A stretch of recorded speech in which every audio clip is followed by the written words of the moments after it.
Hello everyone, कैसे हैं आप सब। स्वागत है आपका मेरे चैनल में जिसका नाम है डेली एंटरटेनमेंट 100% और मेरा नाम है तरुणा रानी राठौर। आशा करती हूँ कि आप सब बहुत अच्छे होंगे, मैं भी ठीक हूँ। आज मैं आप लोगों के साथ मोमिन मलिक सर की कुछ बातें हैं वो भी रखने वाली हूँ। गुलाम हैदर इसके लिए वहां पर दो तीन शिफ्ट कर रहा था ताकि ज्यादा से ज्यादा मैं कमा सकूं और सीमा और उसके बच्चे अच्छी ऐश की जिंदगी बसर कर सके।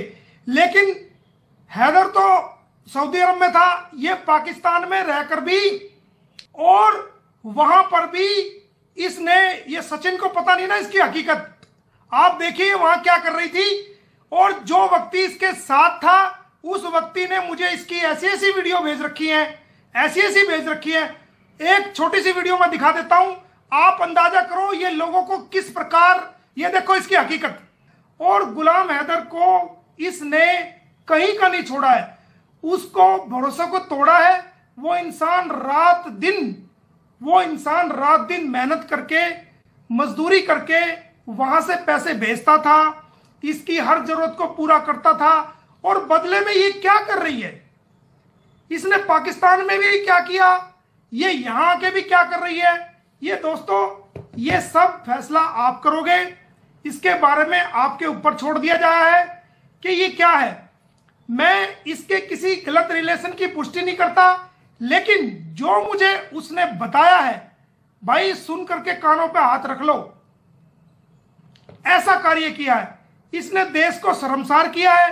ना केवल इसने हमारे भारत को शर्मसार करने की कोशिश करी है, बल्कि इसने पाकिस्तान के लोगों को भी शर्मसार करने की कोशिश करी है।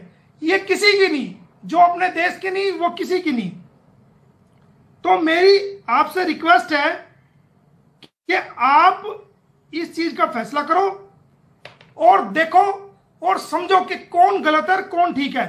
मेरे ऊपर इल्जाम लगा रही है, कह रही है बुजुर्गों को सम्मान नहीं करता। सनातन का आपने देख लिया, मंदिर बना हुआ है, बुजुर्गों की मैं सेवा करता हूं, वो बुजुर्गों को पता है। ये पूरा एक ग्रुप इकट्ठा हो गया है। मेरे सारे दुश्मन जो वीडियो देखते हैं कि मोमिन मलिक का नाम हो रहा है, इस केस की वजह से आगे चला गया, और ये नए दुश्मन ये सारे एक हो गए हैं, और ये लोग मेरा कुछ नहीं बिगाड़ पाएंगे। इनका ऐसा कानूनी इलाज कर रखा है मैंने, और इनका भी कर दिया है कि ये मेरा कुछ नहीं बिगाड़ पाएंगे, और ये कीचड़ उछालने के अलावा कुछ भी नहीं कर पाएंगे। तो ये चीज आपके सामने है, आप इस बात का फैसला करो। आपके ऊपर ही मैं छोड़ता हूं कि कौन ठीक है और कौन गलत है। तो आप जो है ने देख लिया, मैंने लीगल चीज भी आपके सामने दिखा दी, और मैंने दूसरी चीजें भी आपके सामने दिखा दी, वो आप। तो कभी ये भगोड़ी मोमिन सर का मजाक उड़ाती है, कभी मोमिन सर के सारे जो केस चल रहे हैं या जो भी कुछ उनके ऊपर हो रहा है उसके बारे में पढ़ के सुनाती है। आखिर इसका इरादा क्या है, बड़ा पीछे पड़ी है मोमिन सर के, कुछ तो बात है इसके। कभी उनकी दाढ़ी के ऊपर बात करती है, कभी उनको उनकी हंसी के ऊपर रिएक्ट करती है कि मतलब अब तो हमें भी हंसना आ गया है।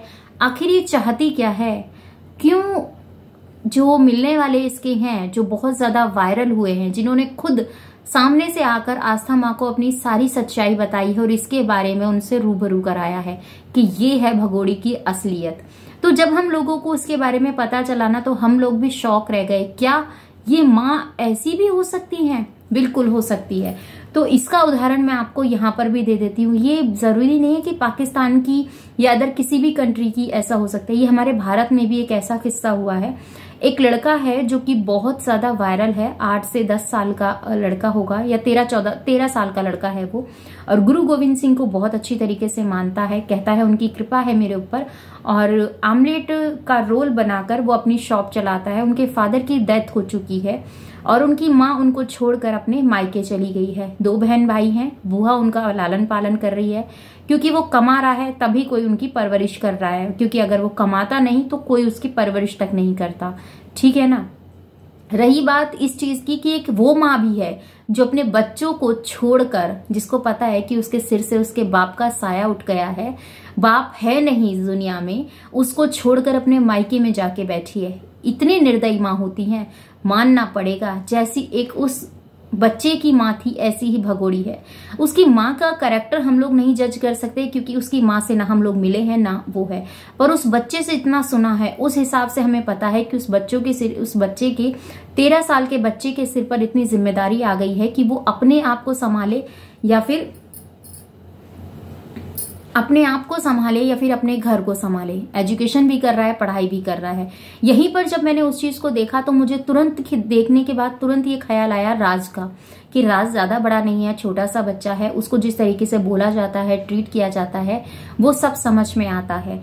राज ने जिस तरीके से स्विमिंग पूल में अपना स्टंट किया था और वो सब चीजें नजर आई थी हम लोगों को, अगर आप लोगों ने गौर किया होगा तो आप समझ सकते हैं, क्योंकि राज हमेशा से कहता है कि मुझे फौज में जाना है, मैं फौज में जाऊंगा या फिर मैं पुलिस में जाऊंगा, तो ये उसका कहना है। और उसने एक बार मीडिया को ये बाइट भी दी थी। अब लोग ये कहेंगे कि वो बच्चा है, वो इतना समझता नहीं है, ठीक है, वो इतना उसको समझाया गया है, क्योंकि पाकिस्तान को हम लोग, आप इस चीज को समझेंगे कि हम लोग कभी ये नहीं कहते हैं कि पाकिस्तान हमारे सपोर्ट में, हमारे फेवर में कुछ सोच सकता है, नहीं, उसे हम दुश्मन देश के नजरिए से ही देखते हैं। इसीलिए हम लोगों ने देखा जब भगोड़ी ने अपनी राय हम लोगों के सामने रखी कि मैं वहां पे किस तरीके से पीड़ित रहती थी, मेरे अब्बू खत्म हो गए और मेरे अब्बू खत्म होने के बाद मेरे साथ बहुत गंदा सलूक किया जाता था, मुझे बहुत बुरा भला कहा जाता था। फिर धीरे धीरे ये बात इसकी खुल के आने लगी सामने कि अब्बू तो गए भैया साइड में, अब तो ये बात थी जहीर की, तो इसने शादी से पहले, इसकी शादी भी नहीं थी, उससे पहले ये जरीर से किसी अफेयर के चक्कर में थी, अफेयर से 4 महीने की प्रेग्नेंट हुई। प्रेग्नेंट होने के बाद तो इसको ये पता चला इनके वहां पर, तो इसको नाम दे दिया जाता है इनके वहां पे काली। अब काली कुछ होगा उनके वहां का नाम, तो बहुत एक कहते हैं ना करेक्टरलेस औरत, इस तरीके का हम लोग तो उसमें बोल देते हैं, वहां पे इनका कुछ होगा कि काली। और अगर शादी हुई है और शादी करके तुम दूसरे आदमी के पास चली जाती हो, फिर तुम्हें तुम्हारे आदमी के पास आना होता है, तो उसको ये लोग बोलते हैं हलाला, कुछ ऐसा करके फिर उसको रखते हैं। तो ठीक है, उसमें उस औरत की कोई रिस्पेक्ट नहीं होती, कोई इज्जत नहीं होती, उसको सिर्फ इसलिए रखा जाता है कि हाँ तुझे कहीं जगह नहीं मिली तो तुझे यहाँ पर रहकर गुजर बसर करनी होगी, अपने लिए 2 रोटी मिलेंगी, पूरे घर का धंधा जो हमारा मन करेगा वो हम करेंगे। तो इस तरीके का इसने बताया था कि ऐसा हमारे में हलाला होता है, तो हलाला होने से अच्छा है कि मैं अपनी मौत को एक्सेप्ट कर लूं, ये इसकी बातें थी। अब कोई सामने वाला बंदा इस चीज को सुनेगा तो ये कहेगा हाय राम, बड़ी पीड़ित है ये तो फिर हैदर ने इसको एक्सेप्ट किया। 2 साल तक अपनी वाइफ के साथ साथ इसको भी हैंडल किया, रखा, 2 बच्चे इसके हुए। उसके बाद इसने कहा कि मेरे पास जो जेवर है उस जेवर को लो और तुम दुबई चले जाओ। दुबई में कॉन्ट्रैक्ट साइन होता है, ये आप लोगों को सबको पता है। विदाउट कॉन्ट्रैक्ट वहां पर डेली अप डाउन कोई नहीं कर सकता है, क्योंकि दुबई का तो आप जानते हैं अब कानून किस तरीके का है, बहुत स्ट्रिक्ट कानून है। और एक ये भी है, तो वहां पर वो चला गया। अब वो तुम्हारे लिए गया था ना, वो वहां से तुम्हें सैलरी भेजता था, ठीक है, उस सैलरी से तुम अपना घर का गुजर बसर करती थी, तुम्हें छत दी उसने रहने के लिए, तुम्हें इतना काबिल बना दिया कि तुम आराम से अपने बच्चों को खिलाना पिलाना, अच्छा रहन सहन तुम कर सकती थी, पर तुमसे वो भी नहीं हुआ। तुम अगर अपनी एक पूरी तलती हो ना कढ़ाई में तो उसकी वीडियो बना देती हो, अगर अपने बच्चों के लिए कुछ करती हो तो उसका वीडियो बना देती हो। क्यों भाई?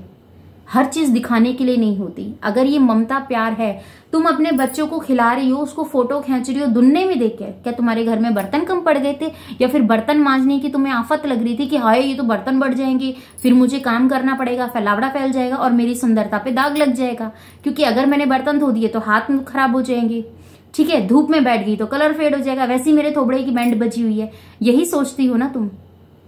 अरे बच्चे तेरे ही हैं। लोग सवाल इसीलिए उठाते हैं क्योंकि उनको मजबूर तुम करती हो सवाल उठाने के लिए। कौन सी ऐसी माँ होगी जो अपने अच्छे खासे, इस टाइम तो तेरे पास सब चीजें हैं ना, अच्छे खासे तू अपने बच्चों को पालन पोषण कर सकती है। जो तूने रैक में इतने ग्लास कटोरी सजा रखे हैं, क्या उनको सजाने के लिए तूने, तेरे को किसी ने दिए हैं तो सजाने के लिए दिए, उनको खाने पीने के लिए यूज करने के लिए नहीं दिए हैं। उसमें अपने बच्चों को खिलाती, और उसमें अगर तेरा बच्चा, अगर वो डीपी होती ना जिसे तू अपने हाथ से अपने बच्चे को खिला रही होती, तो उसमें 4 चांद लग जाते। उनके हाथ में दुन्ना पकड़ा दिया जैसे कहीं बाहर से किसी ने दिया हो, और उसको फोटो खींचने के लिए रख दिया कि मेरा बच्चा खा रहा है। ऐसी माँ तो नहीं होती।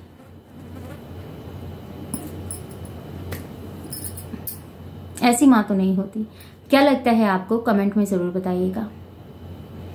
और आपकी जो भी राय है प्लीज मुझे कमेंट में दीजिएगा। मिलती हूँ आपसे अपनी नेक्स्ट वीडियो में। आशा करूंगी कि वीडियो आपको पसंद आया होगा। पसंद आएगा तो लाइक एंड शेयर जरूर कर दीजिएगा। चैनल पर नहीं तो सब्सक्राइब कर लीजिएगा। जय श्री कृष्णा, राधे राधे। अपना और अपनों का ख्याल रखिएगा। दुआ में मुझे याद कीजिएगा। प्यारी सी स्माइल के साथ लेती हूँ विदा। मिलती हूँ नेक्स्ट वीडियो में।